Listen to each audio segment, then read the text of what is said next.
On this Mimic's Veil, we talk about our favourite peripherals through time.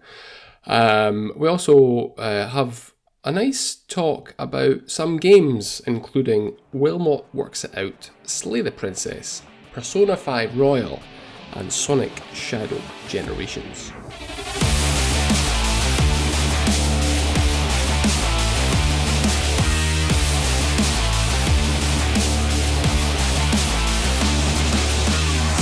Obviously, we met Sonic at EGX, and that put me right in the mood for jumping into Sonic. Myself and my son have been playing Sonic by Shadow of the Hedgehog Generations. I've never played the original, so this is a completely new one to me. I quite like how it jumps between the 2D and the 3D, between the two different levels in each part of the world. The music's good. It looks really nice. Is it PS5 you're playing it on? Yeah, PS5. Lovely. Nice haptics and everything. Plays nice. And it's quite, actually, I've been quite impressed in how accessible it's been for him as well.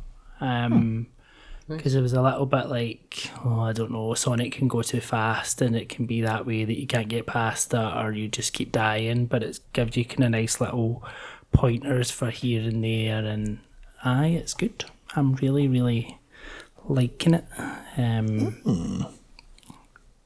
It's funny. On you go. No, please continue. No, it's funny because I remember EGX 3 years ago maybe when they had Sonic Frontiers. No, because I liked that and everyone else didn't. Origins. Colours. Oh, Colours. Okay. And I remember playing that, thinking this is dross, like absolute dross. Yes. The usual Sonic reaction. But then we played Superstars last year and we really liked it. Was a lot.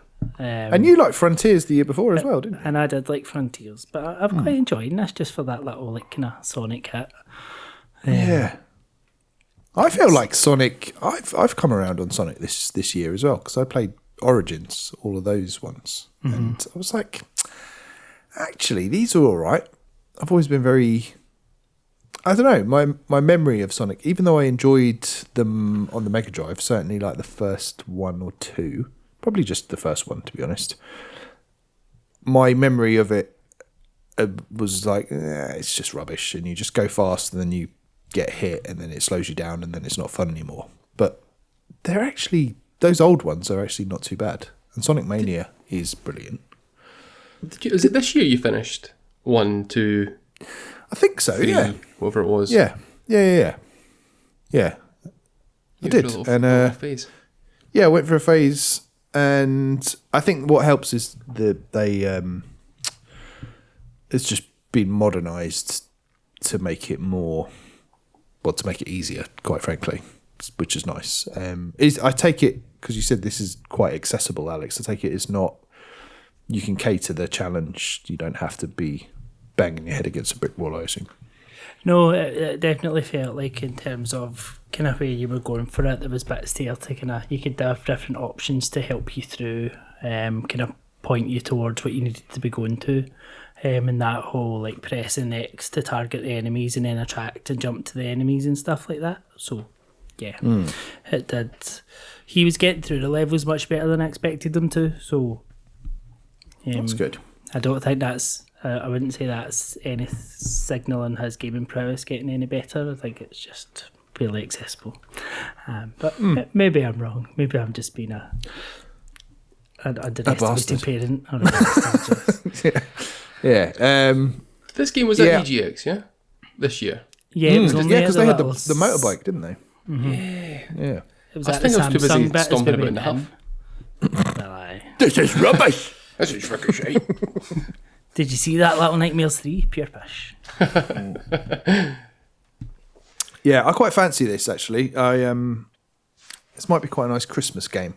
I keep thinking, if anyone wants to buy me a game at Christmas, I think this would be the one that I would ask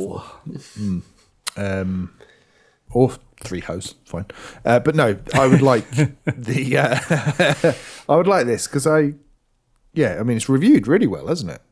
Yeah, like IGN gave it, a 9 out of 10? I bet they're going a bit mental, aren't they? They don't know what they're up to at the minute. What are they smoking over there? Jesus Christ. Yeah. Well, because didn't they review something really... they gave something a really low score. Mario recently, yeah. and Luigi got like a 5 out of 10. Yeah. And Sonic got a 9. You're like, what world do we live in? Yeah, indeed. Lewis, you got any interest in this? I'm a bit funny with Sonic games. So like you were saying there, the originals, I had the originals on my Sega Mega Drive. I was a Sega boy You were way a back Sega in boy. the day. Until the Nintendo 64, best console ever, came along. But I've never really got on with the newer Sonics. Mania was very good, but I almost look at that as a separate thing because it was made by, is it Christian? Whitehead? Something? Whitehead, that's the one. Yeah. And he was like a Sonic modder that made a game. But I never really liked the behind view aspect, where it was almost like an auto runner. Yeah. I never really liked that. And it's whenever I see a Sonic game like that has that in it, I'm like, nah, maybe not. But Generations is a mix, isn't it? Yeah, even then, I was like, I'd rather that just put me off because that's one of the things that put me off about was it Frontier. I was like, Yeah. This torch is fanning about with this push. See, I really like Frontiers. I feel people didn't give Frontiers the chance that it deserved. Correct. I definitely Yeah. never. I quite enjoyed, because I played it at EGX as well. I quite enjoyed that little bit. I think if it gets to a ridiculously cheap price, I would pick that up as well. Frontiers. What's the one? Colours. Sonic Colours is like a tenner on PlayStation Store just now. And Right. I had a look in it. I think it had some of that. Something put me off, and I think there's one little section of it behind Sonic. I'm like, nah. You like that the little bonus levels on the original Sonic when they tried to do 3D. You're like, just die instantly so I can get back to 2D. Yeah, I never liked them. I liked the ones when you were spinning and you had to move the Like pinball. Oh, Yeah, it's so confusing. Yeah, no, I'm into this. I'm actually a secret fan of Sonic Adventure 1, like the first one. I loved that. I actually loaded that up in the Steam Deck a couple of weeks ago. I think it was while I was on holiday because it's installed.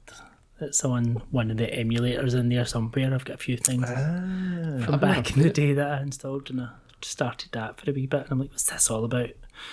I can't imagine it's aged very well. No, it didn't feel like it from where I was standing. But yeah, it Because was you can buy them on Steam natively, I think, can't you? Yeah, certainly the second one, because I bought that a while ago, but I'm not sure. Also, Sonic Adventure is the one. Yeah, I never had it. That logo for Sonic Adventure was Sonic being all cool and hip. It's just like really iconic image. Yeah. But this is the one that's got the whale. That's Sonic Adventure? at the beginning, like one of the beginning levels, yeah. Yeah. Where you, yeah. It's just ridiculous. Yeah, it's brilliant.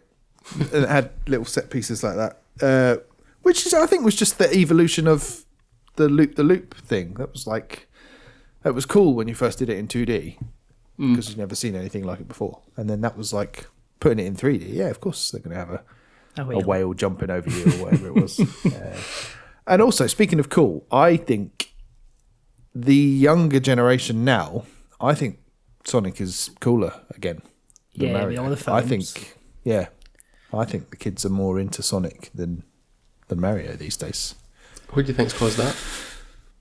I think the movies have helped, but I also think the cartoons as well. Oh, yeah. Like I think he's more present than Mario is. So what was that Netflix one? Wasn't there? Sonic, Sonic Prime? Is it Prime? Yeah. Is it not Sonic Boom? I know that's a Street Fighter thing, but I'm sure there's something like that.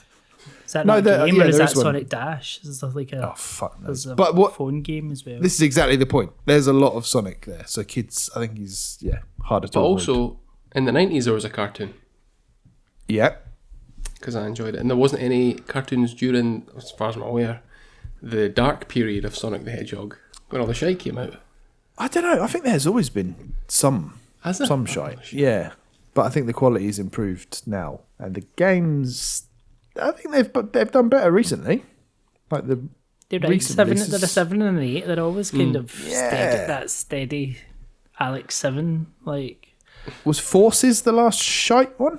Oh, Forces. I think so. That was the proper. That just reminds me of EGX as well. Yes, of course. That poor man. Poor boy. Anyway. I've been waiting for Superstars to come down to a reasonable price. Yeah. 'Cause I really enjoyed that when I played it last year. I bought it last year with the Steelbook. No, Frontiers, I've got the Steelbook. Superstars, I got pin badges. Always some sort of tat. Can it be Any tat with Sonic and Shadow? No. Also, final point on that, did you call it Sonic by Shadow? Yeah, I do. Sonic by Shadow the Hedgehog, I think. But How would you... Really, I don't know. How would you say that, Lewis? That's a great... I'd say Sonic X Shadow. Sonic Cross. Yeah, cross or and. Sonic and Shadow? Sonic Time Shadow equals Generations. Yeah. No, it's hard to know. And there's an anime called Hunter X Hunter or Hunter Cross Hunter. But apparently you're just supposed to call it Hunter Hunter. Right, so just Sonic Shadow Generations. Yeah, so just call it that. What's it called? The Smash Brothers reveal was that when the new character would be announced, it would be like something times Smash Brothers or something along those lines. I remember. Yes. Whenever a new player entered, a new challenger approached or whatever shite it was. Yeah, whatever shite. Yeah, no, I'm interested in that. What else have you been playing this week though, Alex? I've had a wee cosy game.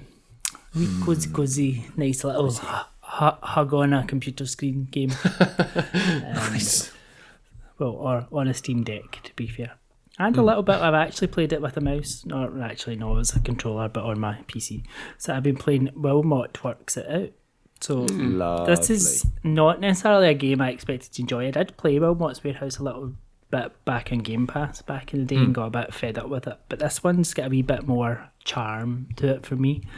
So ultimately this is a little puzzle game and you just take it at your own pace, and your Wilmot who's just this little white square box. He's got a wee face and you just move him around and he answers the door every day because he's got a jigsaw puzzle subscription.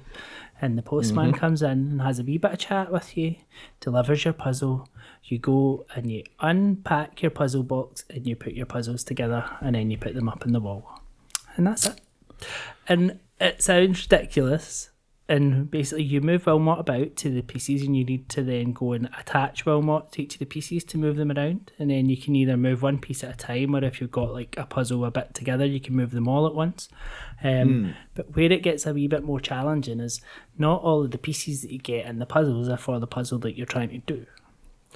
So like you could have the extra pieces for the next part of the puzzle, so you're trying to work out which one you have the complete set for to put it all together, and then when you're finished it, you put it up on the wall and that becomes your decorations, and you're decorating all these different walls of Wilmot's house. And then as you get further in, you can get a dog, or you can get some ornaments, or you can start to decorate his house all together. And it's He's working it out. He's working it out indeed, and it's just so charming, so easy to play. It's just nice, and the puzzles are quite satisfying, and they're quite teasing in that way. Like, it's not obvious what pieces aren't for the puzzle that you're trying to do, because the next one there'll be something similar between the two puzzles that they could easily go in either one. So but they're not like huge. It's not like you've got this 1,000-piece puzzle you're trying to put together. They're maybe like 20 blocks or something. It looks really cool. It is. It's lovely. Yeah, it is. It's I've played the first world, whatever you call it. I think seasons. I think they're called seasons. Yeah, aren't they? yeah. And it is. It's actually slight. I don't know if this is a correction, but I can imagine the comments. I think it's a post-woman, Alex. No, well, you get both. It is a postman at the time, yes. And she goes on holiday and then there's a postman that comes okay, fine. So, yes. Everyone's welcome at Wilmot's. I thought, as you said, I think he's so cozy, but it is like, something about the presentation of it, just the cleanliness of it, and it's almost got this kind of, you know how in unpacking, just the sound effects and the sound design was really satisfying. This has got that same thing where it's like when two pieces belong together. They sort of snap together in this really lovely way. And it's even just how the rounded corners then join together Then and just smooth over, and it yeah, smooths yeah. over. It's lovely. Yeah. There's little touches like that. It's like this is just beautifully designed in every way. And it's nothing like, and it almost, again, like unpacking, that when the post person comes, it's almost like that's your story there. Because they sort of chat to you, tell you about the day, tell you about what your neighbour's up to, that sort of thing. And it's like it is delivering about like something beyond just a bunch of very cool puzzles. It's got like that extra little bit of heart to it as well, which is very nice. And then it's the nice little touches, like if you miss the door. So if you take too long to answer the door, you get "I'm sorry, we've missed your" card to the to the letterbox. And an achievement as well, I think, for ignoring the door knocking as well. Yeah. So does Sam Webster do the music for this? Do you know? No, not this one. No, because he did it, in the Wilmot's Warehouse, didn't he? He did the music in that. No, this one is more sort of jazzy, kind of what you'd call it, but it's like, more kind of not really his kind of thing. But it's nice. It suits the whole tone of it. It's all really cohesive. And I was a bit like you, Alex. I wasn't like blown away by Wilmot's Warehouse. I was like, it's a cool idea, but this feels like they have just chiseled that down now and made it into something like a full game. It doesn't feel like just an indie, like it feels like it's almost like something like Snipper Clips that's like an indie plus, just refined. So it's got a vision and it's delivered on that vision. Exactly. Like it is fully thought through. Whereas I think Wilmot's Warehouse was like not quite the prototype. That's unfair, but the ideas were there, and this is like the final product to a certain extent. That extra bit of polish and refinement and leaving stuff out that like trimming off all the fat kind of stuff. Very good. Very good. Nice use of the word delivered there, Alex. Very nice. I bet you'd like a puzzle subscription, wouldn't you? Oh, I'd love a puzzle subscription. Yeah. I'd Imagine Lego had a subscription service. Like, I had the best night ever last night, right? So I was sitting down the stairs and Martin had shite on the TV and I had my Portal.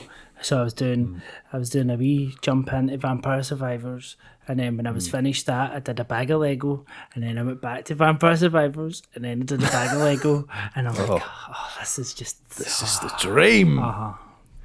See, I've got the shadow. There's a shadow Lego. Do you have that? Yeah, there's a shadow head, isn't there? Shadow. Yeah. No, I don't have that. Yeah, anyway. Yeah, no, I got no space left. I don't know where this Nintendo's gonna go. You'll make space. Have you finished? Sorry, Ben. Have you finished it, Alex? No, I'm halfway through the TV. Oh yeah, okay. Oh, the NES one. I thought you meant Wilmot Works It Out. Have you finished Wilmot Works It Out? No, I think I'm finished season 4. So I think there's 8 seasons. I think I've done 4. So I'm about halfway. Nice. Lovely bedtime game. Yummy. I've played something that isn't a bedtime game. Well, it kind of is. Kind of isn't. Because it's like a reading based game. So That's not a bedtime game. That just puts you to sleep. Yeah, it does. Although you can just listen to it because it's all voice acted. It reads for you. There you go. It reads itself. It's an audiobook game. And that is Slay the Princess, the Pristine Cut. Now, I reckon we've all heard of this because it's been very highly regarded. I think it came out originally last year, and this Pristine Cut is the... Lewis, you're raising your hand. I only heard of it after you mentioned it. Okay. But anyway, well, when it came out last year, it was very well reviewed. And this is like the definitive version of it. I think there's some additional content and bits and bobs. And it is, how to describe it? It's like a choose your own adventure horror visual novel kind of jobby. and it's all like, I don't know.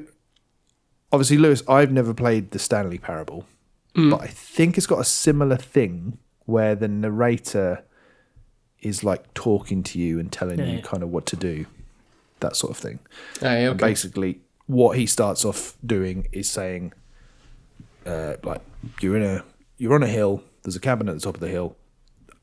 In the basement is a princess. Go in there and slay the princess. And if you don't, the world will end.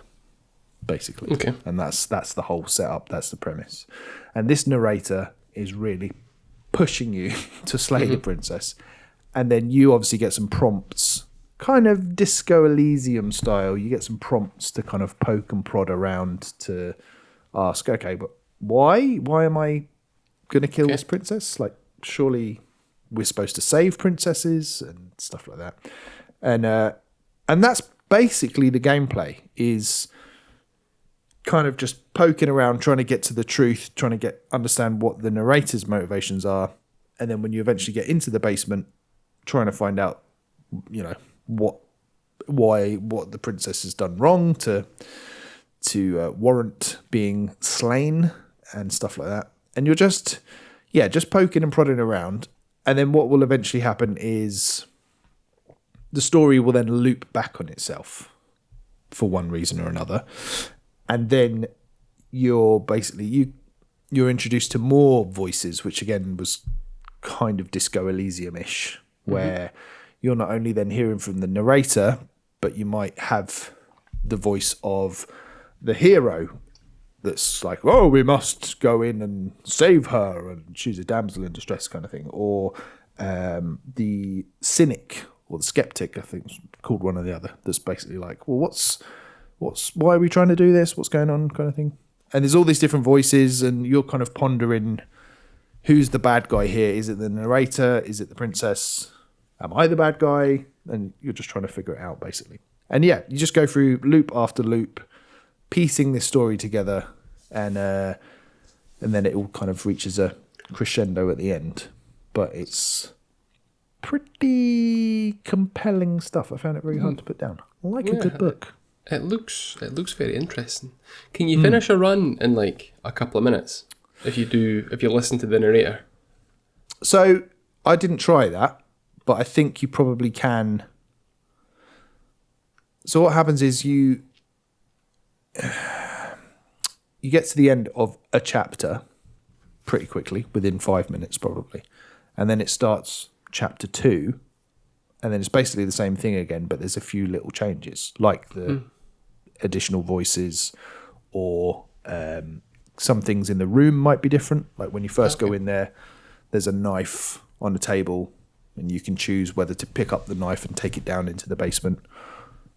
And then the second time around, the knife will be there, but then there might be a mirror on the wall as well. But then the narrator's like, no, there's no mirror there. And then it's all kind of like, messing with your head a little bit. And then, more and more voices get layered in. Like there's another one called The Smitten, who I encountered, who's basically in love with the princess and just wanted to do everything to save her and run off and live happily ever after with her. And that the guy kind of sounded like Matt Berry when he was doing that voice for The Smitten, so that was quite funny as well. Okay. So the art style is quite interesting. It's almost like pencil on paper, or charcoal drawing or something. Yeah, and it's really, it doesn't do much. It's not animated a great deal either. It's very very simple. But it's mostly just static images for the most part. Some simple animations now and again, but all pretty gorgeous and evocative images, particularly when the story does get a bit darker and a bit more gory. But yes, it's just a really interesting game. I wouldn't say it's like one of my favourite games of all time, but it's one of those experiences where, like, you know, when you watch a movie and you think, that was thought-provoking. It's one of them. Yeah, it's and it's not hard or anything. It's just like, I don't really understand this, but I like it. Muppet Treasure Island, yeah. Just like that. I don't understand why are they singing all the time. Just but no, it's I think if you can pick it up, it's it's not an expensive game anyway. But if you're looking for something to fill, I don't know, it took me about 3 hours to finish. Well worth doing that, and probably multiple endings as well. So it's got probably a lot of replayability. But yeah, it's a good one. It looks interesting. Is it on in your family plan? Of course, it's there. Yeah, I like Just it. looking I at it like it a lot. on Steam, Ben and Alex, you Go could on. get the Void Stairs Back bundle, and in that bundle you get Slay the Princess, Pristine, and Doki Doki Literature Club. Oh, there we go. I think they are quite similar games. Really? Yeah, I it's almost made me want to go back to Doki Doki Literature Club. Because I assume it probably does something similar, the way the story twists. So, yeah, good shout. Yeah, it doesn't look like overwhelmingly positive on Steam. It doesn't look like a game that would get such high reviews, but then again, it's all about that delicious gameplay. Exactly. And it is, and it's just different. I think ideas like this should be applauded. But you've just reminded me of something, Lewis, when you mentioned Doki Doki Literature Club, because of course that was one of the games that you put forward for our Cool Game Club for Cool Game Clubbers, wasn't it? That's the one. Yep. It didn't make the cut for the final three, unfortunately. Maybe it should have, because we have put it to Patreon and we now have a winner of that. Alex, this was your selection. Came overwhelmingly first, didn't it, Lewis? I mean, shocked at how have a nice death. one-sided. Nothing, and Excuse then me? You got one vote. okay, you voted, and then only very slightly in front of that was my choice of the Case of the Golden Idol, and then Alex with what was it? Dead Island 2? Yeah. Yeah, was overwhelmingly the favourite. So that is what we're all going to be playing for the next few weeks. And then doing a big old deep dive episode on that. So hopefully it's not shite. I think we'll have fun. I think we will. Do we play multiplayer? We shouldn't we? Yes. But let's decide here and now what platform we're going to play it on, because me and Alex were talking in Discord earlier about what platform. What would be your preference, Lewis? I have it. I've got it installed already on PlayStation. Okay, I've got it installed on Xbox. I can do that as well. Alex, what I've got it you installed prefer, in PlayStation? nothing, but I prefer it on the PlayStation. Okay. Well, if you two prefer it on PlayStation, let's play it on PlayStation. But then Reese might try and play. That's true. That's no. All are welcome. That's the point of this Cool Game Club, isn't it? Everyone's welcome. It's quite good at games, to be fair. Yeah, too good, isn't he? Yeah. Who's this? Reese. Games with coffee. Yeah. Games. I was thinking the other day that objectively, Reese has the worst taste in games. Just taking everything into account, his taste in games is fucking atrocious. That sounds like another Patreon episode. But yeah, if anyone's listening and wants to get involved in Cool Game Club, then yeah, patreon.com/The Mimic's Veil is the place to go. And then we'll all kind of have a little chat in our members only Discord, talk our way through that game, and then yeah, take everyone's feedback on it for a deep dive in a few weeks' time. Yeah. And any suggestions for future games, please let us know too. Yep. Yeah, they can't be any worse than Lewis's. Certainly not. So there's always that. I mean, mine were good. What are you talking about? Yeah, they were okay. But you have been playing at least one good game. At least one good last game. week. Yep. So tell us about one of them. So, we're talking, I can't remember if it was on the main podcast or on Chinbat, Patreon podcast. Another plug, fucking hell. Jesus. Pushing it hard this week. I know. On Chinbat, I can't remember, about Metaphor Refantasio, and you were at like the 20-hour mark, you're like, I'm halfway through to giving up. That, whatever you said. Hey, you laughed when I said that. It's funny. Mock me That's why now. I've remembered. Halfway through. Yeah. I hate your impression of me. It's horrible. At least when I do an impression of you, it's like a jaunty, silly little Scottish man. I don't like it. Sounds So like you a cranky. Cranky Lewis. That's his name. that's bang on the money. 45 hours. I picked up a save at 45 hours. And that is Persona 5 Royal. Okay. And I think it's because of the metaphor chat. Because I'm like, I'd like to play it. But I'm like, I've got this whopping great RPG just sitting there. It's a whopper. Why don't I just play that instead? And you know what? I like it. It's good. I've obviously now I'm at 47 hours, not 45.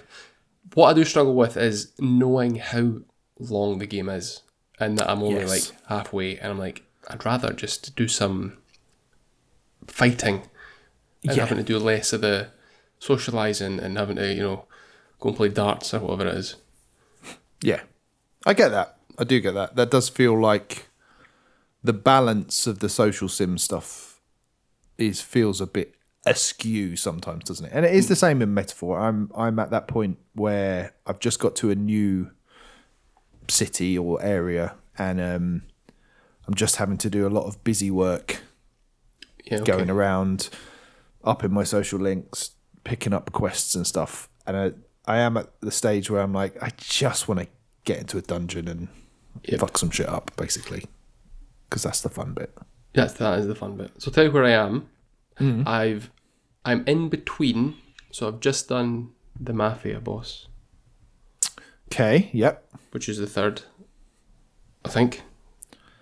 He's the one that... Does he kidnap Makoto or something? Or... Something like that. So this is, like, I'd done that when I last played, and then it's been like 6 months, and I'm doing the sort of counting down the days to him...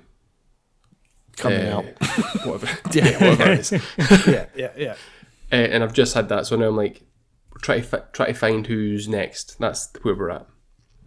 So I'm doing all the sort of the social bit. My main thing with that is they go to school on a Saturday. That's 6 day weeks at school. I'm like, that is that right? Well, Isn't that that's a Japan. very... Yeah, I'm going to say that is a very Asian thing, isn't it? That's absolutely brutal. Yeah. Well, it pays off, doesn't it? Does it? Yeah. I've actually been to a Japanese school before, and went there, taught As to the an kids. adult man. As a young adult man, yes, and Still a bit creepy. and they all thought it was hilarious that my name was Ben, because apparently that means bum in Japanese. So yeah, when my friend introduced me as bum, they all laughed. Does that Little polite mean... kids. Does that have any like connection to a bento box? No. Maybe bumto box. Bumto box. No, maybe it didn't mean bum. It was something silly like that though. Something that little children. Ben find is amusing. mountain in Scots as well. Yeah, that's more accurate, isn't it? Yeah, you're a big guy. Yeah. I'm glad you've gone back to this. Do you think you will persevere? No. No. Have you got your eye on like a a potential romantic interest in the game?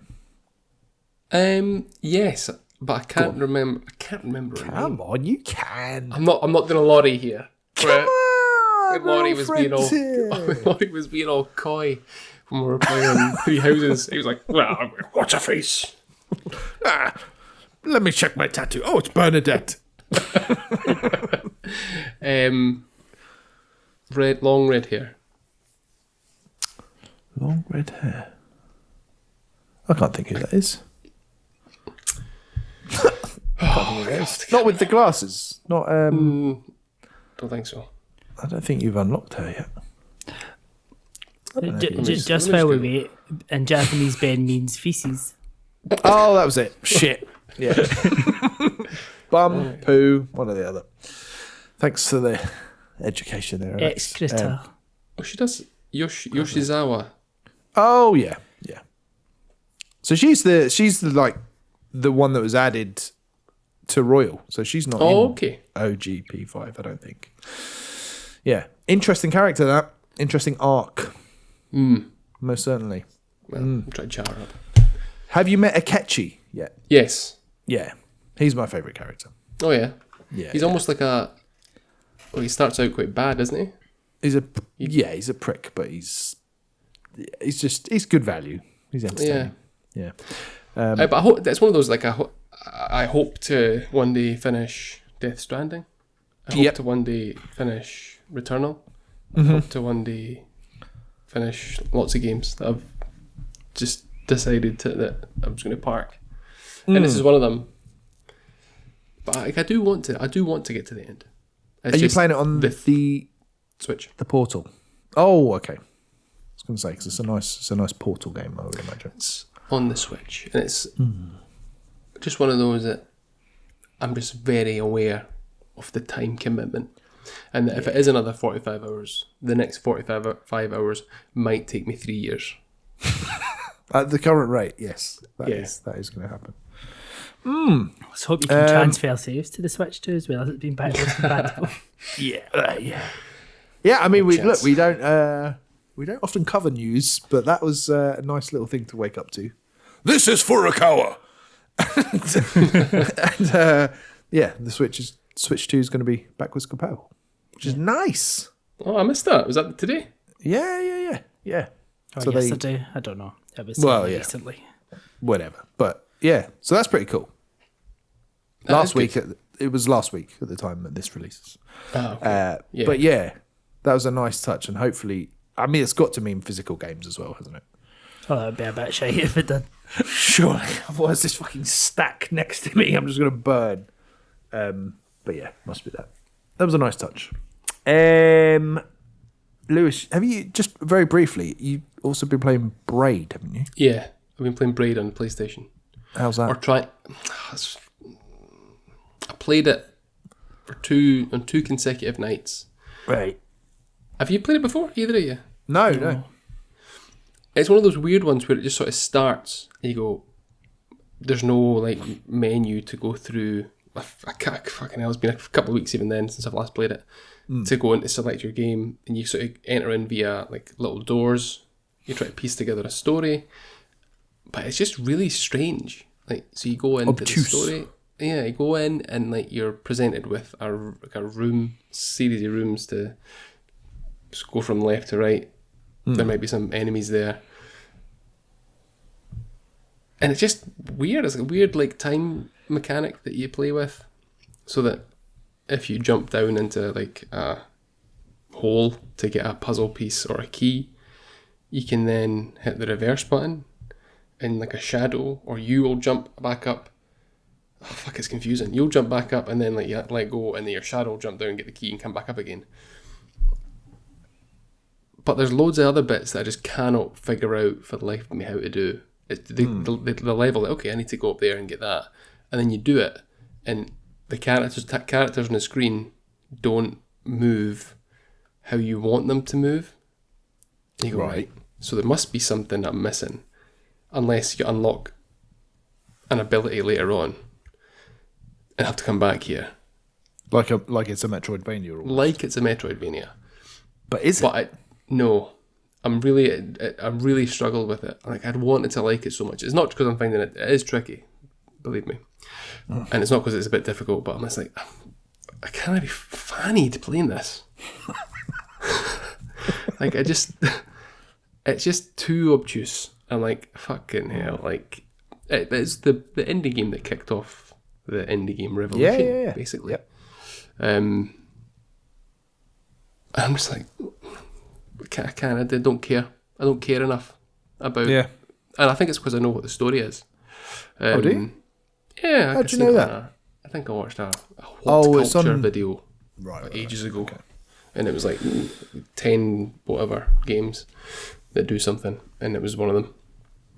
Was Fez another one? I can't remember. Because I had a similar reaction to playing through Fez Aye. like last year, I think. I was like, I can see why this was cool at the time, but I'm like, it's a bit too up its own arse. Yeah. I mean, it's on PS Plus. So, like, is it on PS Plus or did I buy it? I can't. I think you remember. bought it. I'll I'll just check your receipts soon. Thanks. It's not that it's a bad game. It's just not for me. So I played it over those couple of nights. I think on the week leading up to EGX, actually. Yeah, I'm just like, do not have the bandwidth to be bothered with trying to figure out time and platforming elements. Yeah. Balls to that. So I was like, yep. I get it. They can't all I'll be play winners. Fortnite. Hey! And did you play that on your Portal? Fortnite? No, Braid. Just say yes. Just say yes so I can do a transition to the next segment. It's all on my Portal. Well, it's funny you mention your Portal, Lewis, because what we also another thing we wanted to chat about this week was Peripherals, Oh, yeah. and I've decided that Oh, yeah. my favourite peripheral of all time is the PlayStation Portal, Really? Really? and I'm just going to say that. Yep. Why? Why? Because it's fucking brilliant. I Any hadn't further even questions? considered that, actually. No. No, well, you know, I'm a radical thinker. I just think Basic, is it not? is it basic? It has completely Basic transformed bitch the answer is way what I mean. it's transformed the way I interact with my PlayStation. It's made me play it more. Agreed. Yep. It is flawless, at least when I'm at home or in good Wi-Fi. And it's just a bloody lovely way to play video games. That screen, even though it's only an LCD, It's lovely. is beautiful. And the controls, it feels like you're playing a PlayStation. Every other handheld I've used feels compromised in some way. Steam Deck, love it to bits, but it's a chunky boy and doesn't feel the most ergonomic. Switch is not ergonomic whatsoever. Again, love it, but the Portal just feels perfect for what I want it for. And it is, and I've got some heat for saying this before, it is my preferred way and the best way to play PS5 for me. I agree to an extent with that, but you can't play all games on it. So you cannot play Alan Wake 2 on it. And yesterday, That's great. I tried to play. Shut the fuck up, right? How dare you speak about one of the best games ever like that? It's because they kept on saying the word Wake. It's his name. Wake. Or Street Fighter 30th Anniversary. Cannot play it. For real? Tried yesterday. I was like, I'm going to play Street Fighter 2 Turbo. And I was up doing bedtime with the girls. I was like, I'll fucking play a bit of Street Fighter. Wouldn't work. Oh, that's It was infuriating. Because you need the... What's the middle button called? The trackpad. Yep. Yeah, whatever it is. You need that. And even double tapping the screen, holding down on it, wouldn't work. Oh, well. Did you get turned yours off or something? Well, Yeah, have you ever updated yours? What do you mean? Like, 'cause my trackpad works fine on the screen. No. It works for some games. Not about. So it doesn't work for Alan Wake 2. I think it does now. Does it? Well, they've tried and I don't know. But it doesn't work with Street Fighter. I think we should investigate Test this. it. do it right now. Yeah. Well, not right now. Obviously, we're Yes, in the middle do of it right talking in this pub. It would be very rude to get. But The Wi-Fi's not really I'm that pretty great sure- in here. Pretty sure I remember you taking a picture of your portal in a restaurant. So So it's actually a cafe. So yeah, that's my favourite peripheral of all time, and I don't care what anyone says. And I can't wait to get the PlayStation 30th anniversary version imminently. when's That that? would be pride of place. It's like 22nd yeah, of not long. November. Not long at all. Wonder if it'll Well- play any nicer in the Pro. I don't know. But anyway, you've judged me for my choices. What are yours? Any thoughts? No, it don't have to be favourite. Just any cool peripherals. I love the Kinect. Whatever. Yeah. Like, see, when I used to play Dance Central on the Kinect and, like, pretended not to be gay, like, it was... What a way to pretend not to be gay. But, yeah. This will trick them. But, yeah. It's like, see, some of the things, I mean, the Kinect at the point, like, obviously they went too far with it and tried to...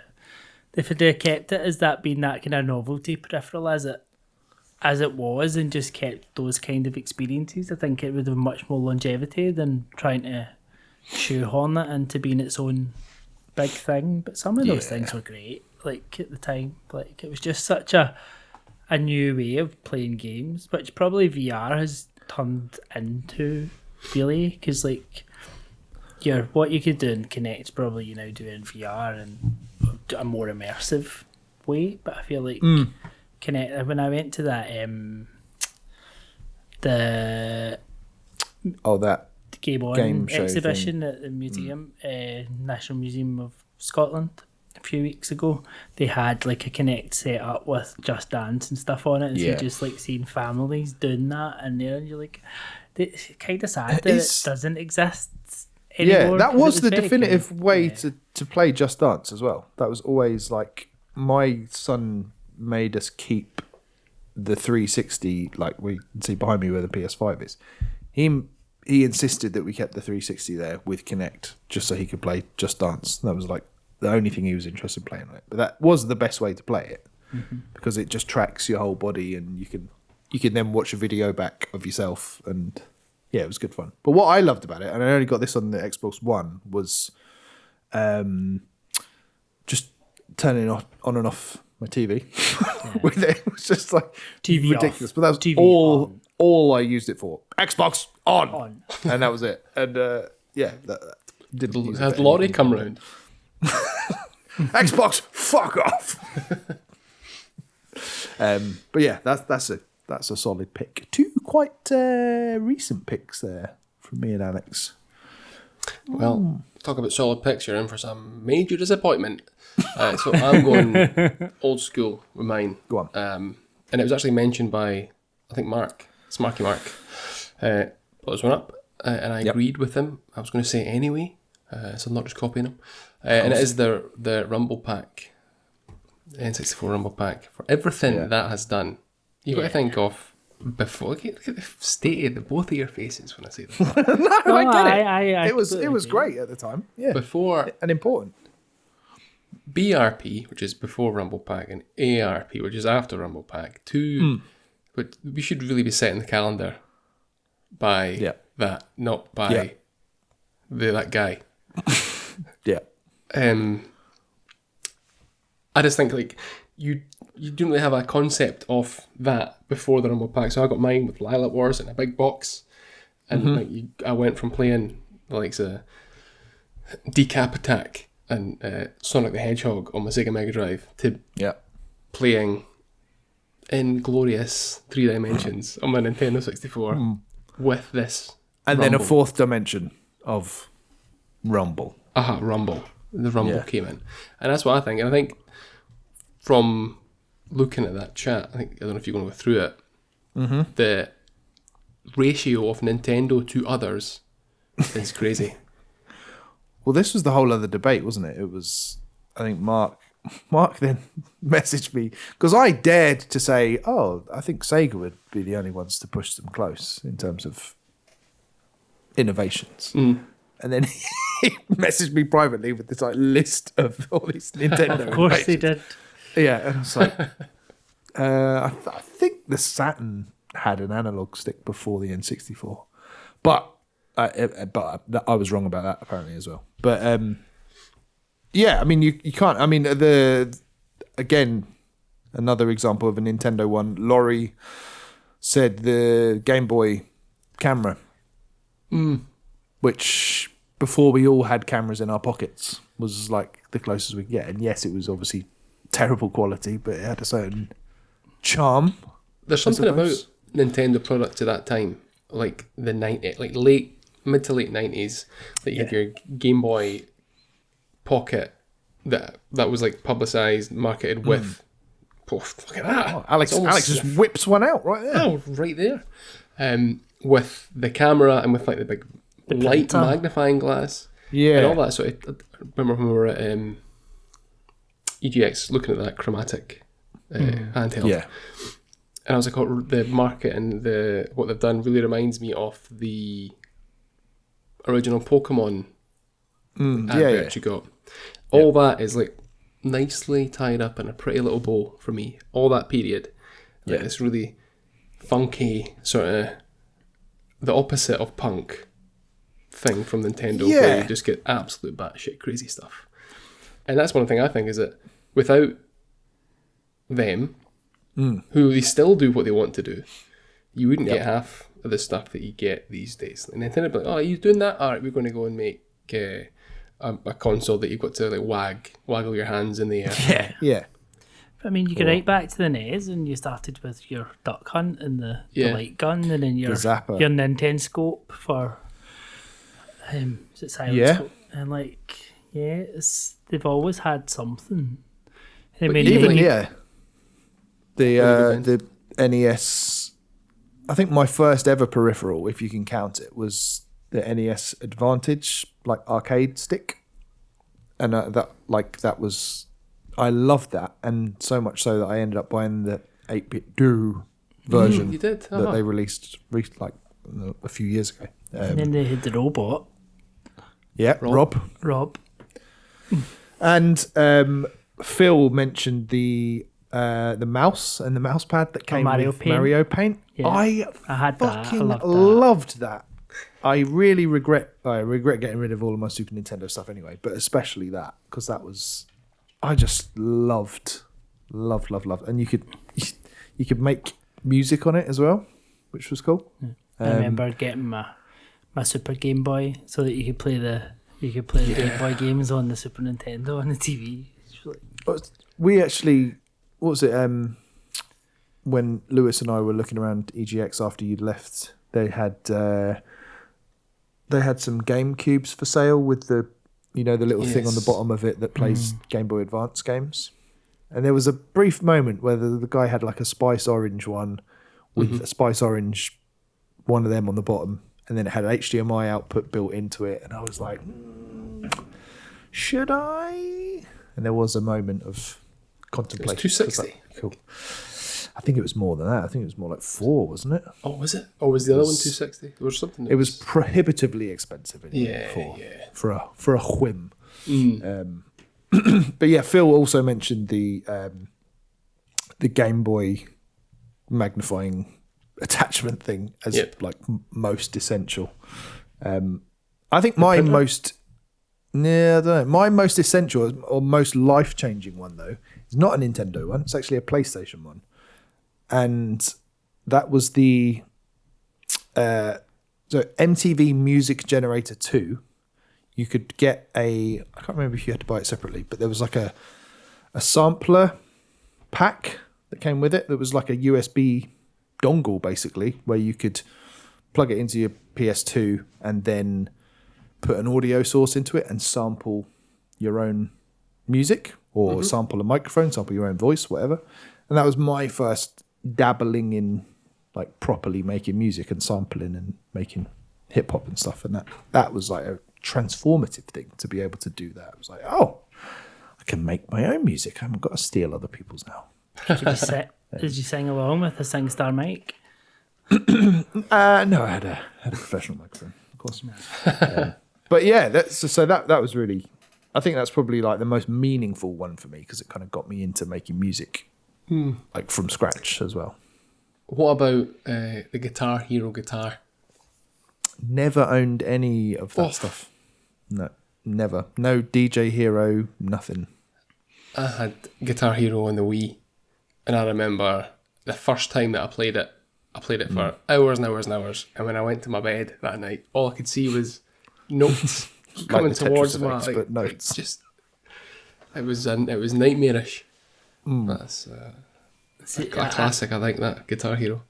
I never heard any of the instruments, but I remember when, so obviously you had SingStar on PlayStation, but then Microsoft brought out Lips on the Xbox. And I had the it microphones had the for that, wireless actually. microphones in the laptop Yeah. and everything. I just remember belting out about Leona Lewis, Bleeding Love. Like that's the Yeah, one thing I remember can remember doing that like, one. singing that one. You're just like, it was just the novelty of it being a wireless microphone. And you Yeah. could feel like you were a proper pop star. That was brilliant. I had some good nights with friends playing that. When I say friends, it was just me by myself. It was, Sounds a bit like my night. no, it was, that was good. Peripherals. And then obviously, Reese, his favourite peripheral of all time, VR. That's all he said. VR. So there we go. What do we think of that? Is VR a peripheral? I don't Or would know. you say it's a platform of itself? That's a whole other conversation. It is. Maybe one for Cross-Button VR, the UK's favourite VR podcast. Maybe. We never have we ever spoken about it on here? We should plug that just in case. Go on, Alex, plug it. Go on. Cross-Button VR, your weekly dose of VR news and goodness from myself, Laurie, and Reese every Tuesday, 6:30 a.m. GMT, or whatever it is now. It's not. It's GMT again, Aaron. It's GMT It's now. back in yeah. GMT. Yep. So give us a watch on YouTube, youtube.com/@crossbuttonvr. Yeah. Yeah. Watch on YouTube, if only to see Laurie just look dead at the camera without breaking eye contact. It is incredible to watch. Yeah, it's something else. I counted 5 blinks on the last episode. Amazing. You know what else is amazing? No. This is amazing. Guess the outro. Turbo! Let's hope it's not as gobshitey this time. Well, let's see about that. You know what this is. I'm going to rattle through it. You got to guess the outro. Lewis, why are you laughing? Pull yourself together, man. Come on. We've been doing this for weeks now. You should be used to that. That's a different one. That was the same. Freaking wasn't. That was the same. Right, so you get 3 clues in descending gobshitiness, as you've learned recently. So, Yes. your first clue. Oh, I've got a quote here I need to read. This is a quote from. Oh, don't tell me I've lost it. Ball bags. Anyway, the quote is. Let me search for this. From PC Gamer. From a fella called Luke Winky. What's funny about that, guys? Look, Winky. Luke Winky! Okay. And the quote is... Where are we? Come on, find the right place. Winky, Winky. I can't find the Winky! W-I-N-K. Okay. Right. Found my Winky. Right, here we go. Is it I-E or Y? It's I-E. Yeah. It's funny, sometimes I listen to, because obviously in America they don't use the term winky, but they do quite often say like, nudge, nudge, winky face. And whenever they say that, I do chuckle to myself. Like, he said winky face. Anyway, this is serious. So PC gamers Luke Winky had this to say. It's as if a grand entry to an overarching canon filled with quirks, humour, and wondrous attention to detail was miraculously miniaturized to fit into a fortnight's worth of lunch breaks. That's your first clue. So it's a really shite entry into a huge series. Maybe. Can you read it again, please? Jesus Christ. Okay, Luke Winky.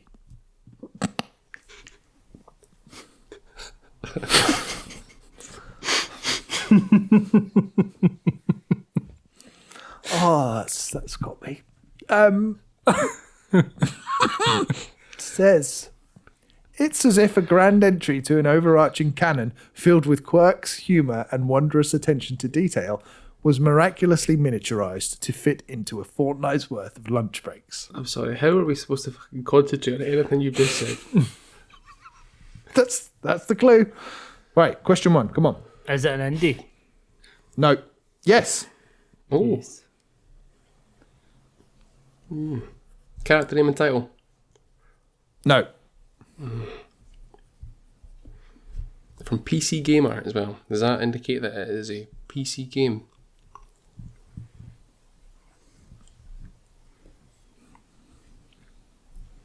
Is that a question? No, I'm speaking. I'm just sort of speaking. Just speaking to myself. I think we should do genre and layer up the genres before Ben shouts at us again. He's remembered. Do it, Ben. Do it, Lewis. Is it a...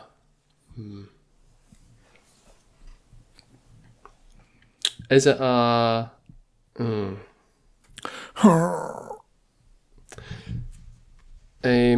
Fuck, what the kind of book, the one that's like a book? What's that again? Not a graphic novel. Visual novel. Visual novel. Is it a visual novel, platformer, or a type of RPG? No. Okay. Question 4. What's that leave us with? Is this a patron one? This was a listener submission. Oh, a listener submission. Thank you, listener. Not a patron. Not Nudge, a patron. nudge. Winky face.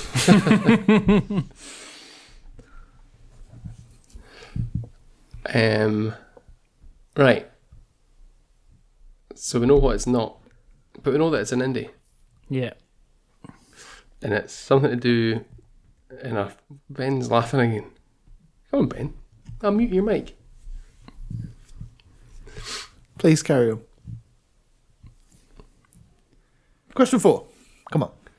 Yep. We'll try and see if it's a Devolver one. 'Cause it There goes is- out quite a bit if it's an indie.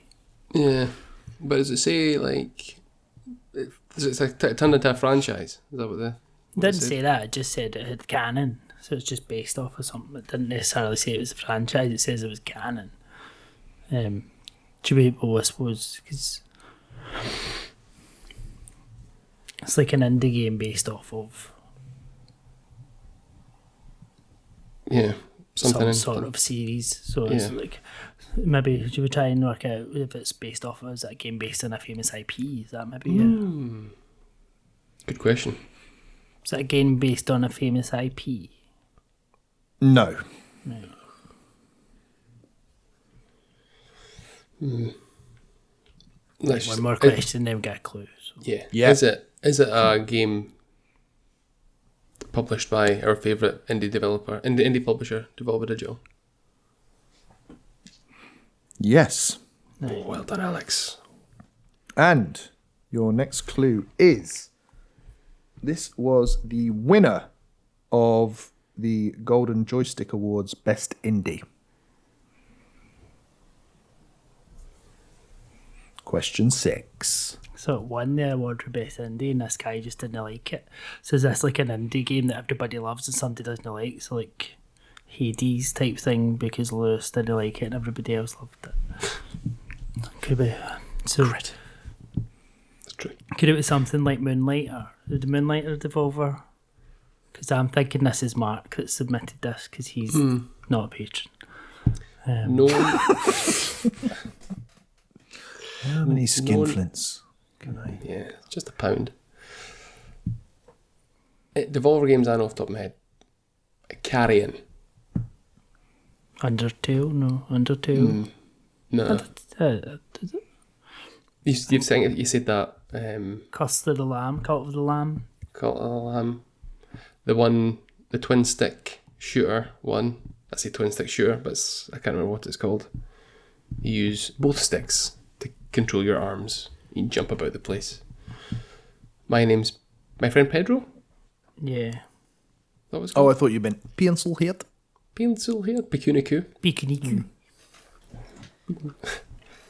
Sunglasses. Come on, Hotline question Miami? 6. Is that Metroidvania? Or Stop. Yeah. Or a you said platformer, I've or said a puzzle platformer. game, or a what else could it be? Action. Action game.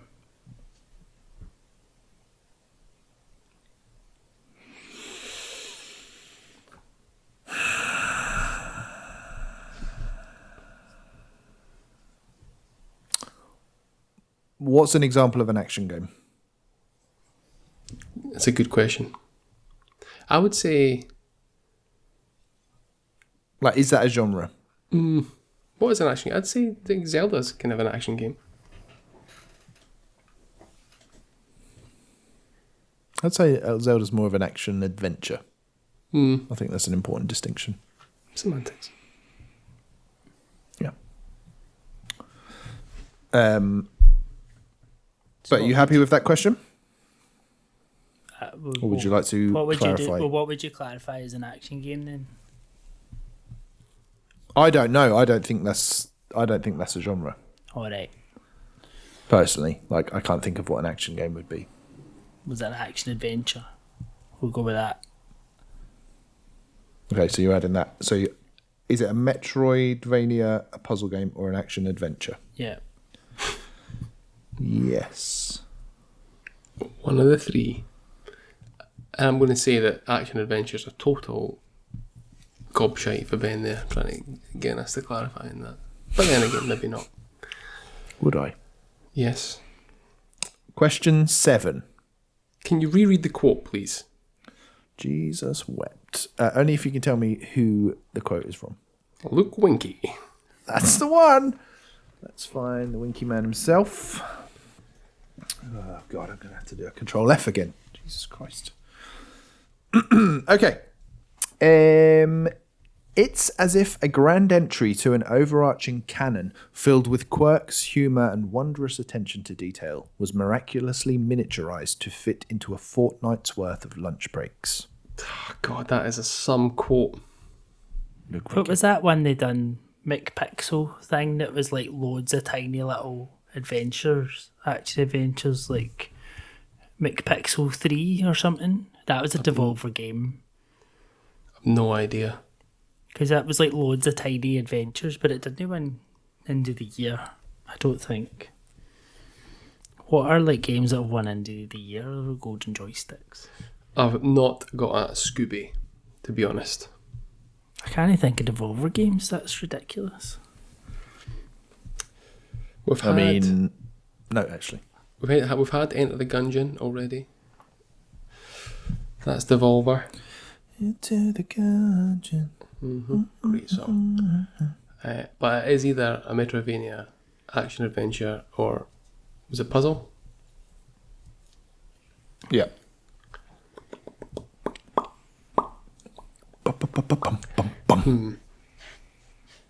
Should we try and think of interesting mechanics? Aye, go for it. Phil Mitchell.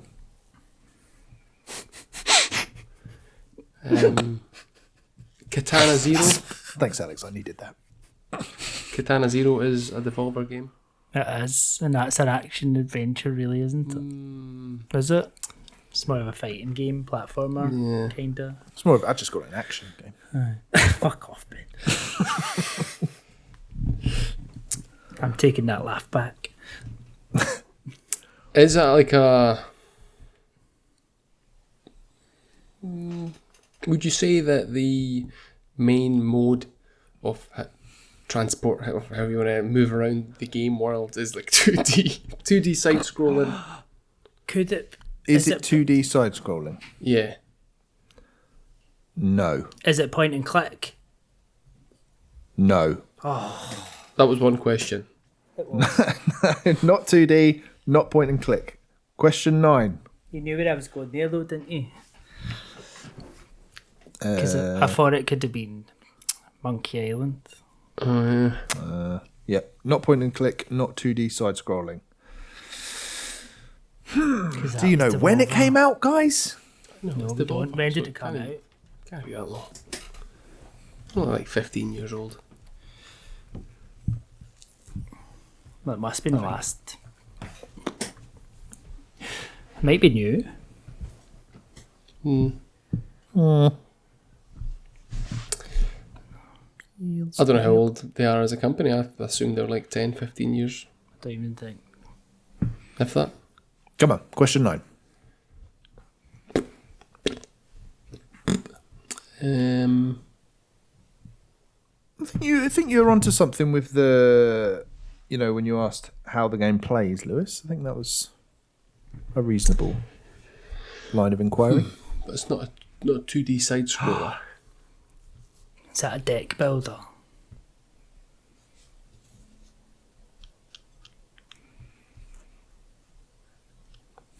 Like, because you've got Ben's favourite game, the funny one that I didn't play, but you liked it. With the cards that Phil bought the cards. So you've got Inscription.